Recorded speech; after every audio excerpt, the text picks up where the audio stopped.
Pada 2026, KONI Sumatera Selatan memfokuskan pembinaan melalui program Sriwijaya Gold Sumsel Maju.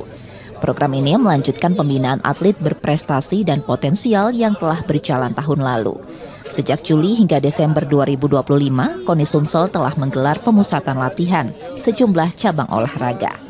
Evaluasi akhir tahun menunjukkan masih ada aspek yang perlu ditingkatkan para atlet.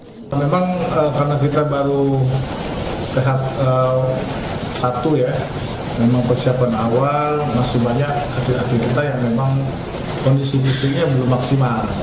Nah, ini tantangan juga untuk tim, kemudian cabur-cabur yang terlibat dalam Sriwijaya Gold ini untuk meningkatkan potensi dan kapasitas daripada atlet kita. Hasil tes pada akhir 2025 dijadikan dasar untuk mengoptimalkan pembinaan tahap kedua di 2026.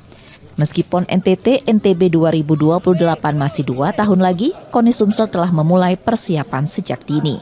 Nur Muhammad, Kompas TV, Palembang, Sumatera Selatan.